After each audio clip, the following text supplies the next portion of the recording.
Selamat pagi anak-anak Ibu. Pagi Ibu. Kamu semangat, semangat. Selamat pagi anak-anak Ibu. Pagi Ibu. Perkenalkan nama Ibu Miss Jessica. Apa? Miss Jessica. Sebelum Miss melanjutkan pembelajaran kita, siapa yang bisa meluangkan waktunya untuk berdoa di tempat ini? Ya, di sini. Oke, Ibu, silakan dulu. Siapa yang mau dulu saja? Angel. Oke, kepada anak kami Selesai, silakan ke depan.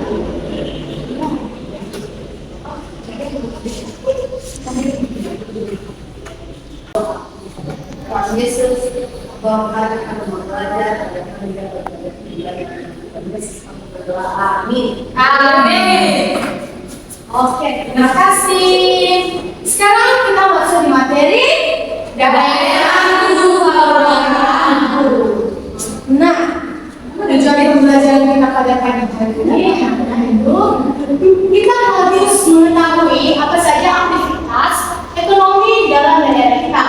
Nah, sebelum Ibu memulai, Ibu bertanya dulu, apa saja yang anak-anak saya ketahui tentang perekonomian yang ada di dalam daerah kita? Jual-jual, dagangan, apa lagi? Apa? Jadi apa?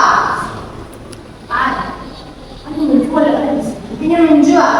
Nah, justru karena anak-anak saya belum mengerti lagi, nah makanya dari situ Ibu memberitahukan jadi kepada anak-anak Ibu.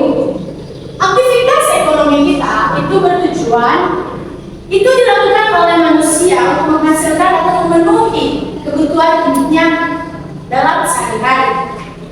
Nah, ada tujuh perekonomian di dalam daerah kita. Yang pertama, pertanian, peternakan, perdagangan, perikanan, perindustrian, jasa, pelayanan, dan pertambangan. Nah, pertanian itu dilakukan dalam memenuhi kegiatan ekonomi di daerah pedesaan yang memanfaatkan media tanah. Contohnya, hasil dari pertanian tersebut ada padi, jagung, ubi, palawija. Nah, tentunya anak-anak di sini sudah mengerti bagaimana itu padi.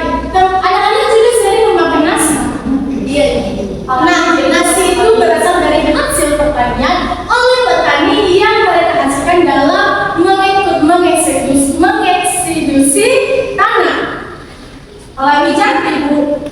Nah, palawija itu bumbu masak-masakan oleh ibu-ibu kita yang untuk penambah bumbu.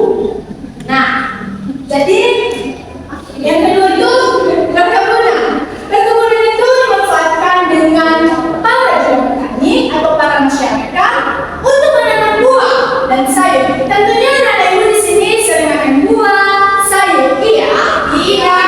Kalau makan sayur dan buah itu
sehari-hari, dan itu dari sebelum menjadi baju itu dari benang. Jadi perindustrian ini dia mengolah dan dia bisa menghasilkan sebuah karyanya dalam bentuk baju, tas, sepatu, mengolah, dan itu juga bisa digunakan dalam memproduksi makanan kita seperti mengolah tebu menjadi gula dan lain-lain.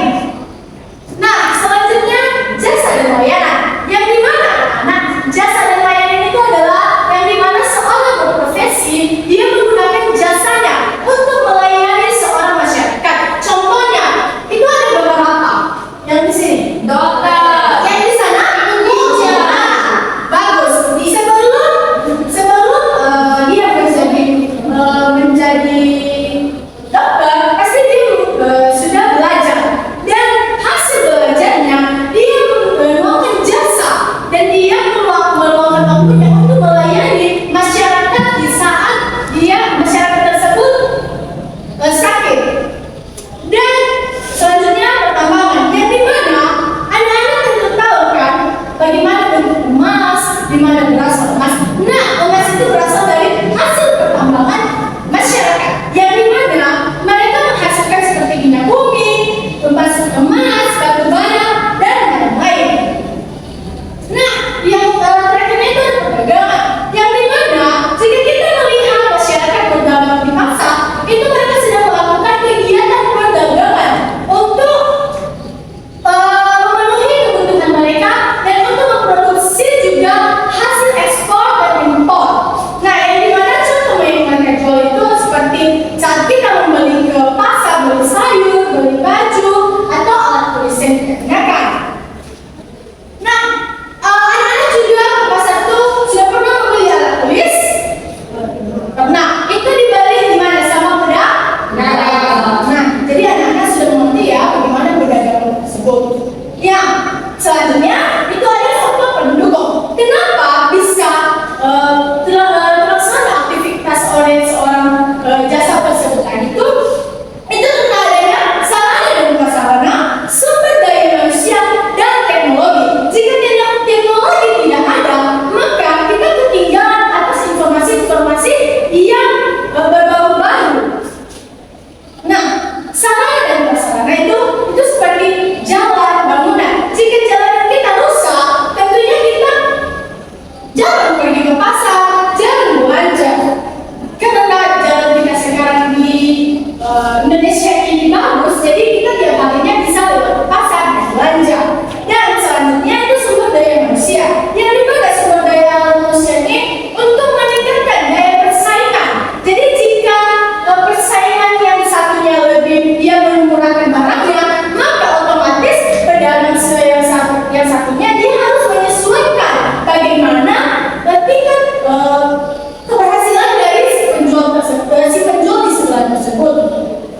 Lalu teknologi, tentunya jika kita tidak menggunakan teknologi yang baik, teknologi yang positif, maka perdagangan kita untuk kegiatan kita itu tidak berjalan dengan bagus. Tapi jika kita seorang diri menggunakan teknologi yang positif, maka pekerjaan kita yang kita lakukan itu bakalan dapat membuahkan hasil yang lebih baik.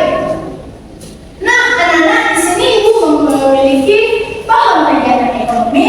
Jadi ini ibu sudah memberikan nama-namanya. Ini jasa pelayanan, industrian, perdagangan, pertanian, perikanan, pertambangan, peternakan. Jadi di sini ibu memberikan anak-anak mengutus 2 orang saja anak-anak untuk menempelkan gambar yang sudah ibu print ini. Jadi jika anak-anak dapat menyesuaikan dalam pohon kegiatan ekonomi ini, maka pembelajaran yang kita lakukan hari ini atau yang saya ibu jelaskan itu sudah berjalan dengan baik. Nah, sekarang ibu utus Margaret dan Lisna untuk maju ke depan untuk menempelkan hasil dari pembelajaran kita hari ini. Nah, gimana gambar jasa dan layanan? Nisna, ayo, cepat.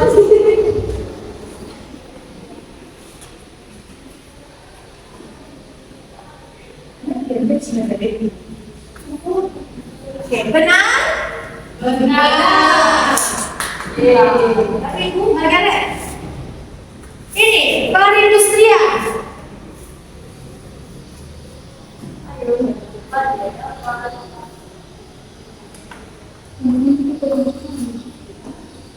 Mahal ya jalan-jalan ini, gue. Itu sudah. Perindustrian, benar? Benar. Selanjutnya, pertanian.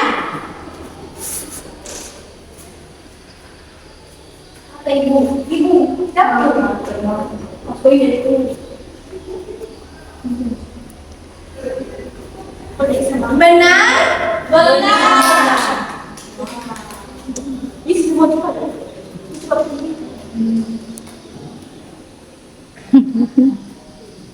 Apakah benar? Benar.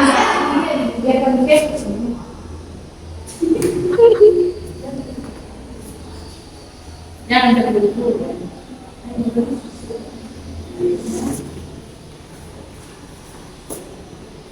Aduh, mari. Oke, apakah benar kinerja mereka, anak-anak? Benar. Baik, anak-anak bisa duduk. Terima kasih. Nah, tentunya apa yang sudah kita pelajari hari ini semoga menjadi bekal masa depan kita. Siapa yang pimpin kita dalam doa? Messi. Iya, yang dari Oke, berdoa ya. Teman-teman, mari kita berdoa. Dan Yesus, terima kasih buat telah memberikan hari ini dan dapat belajar dan semoga kita akan berkumpul di tempat ini. Amin. Amin. Sekian dari materi kita, bisa kita. Ya.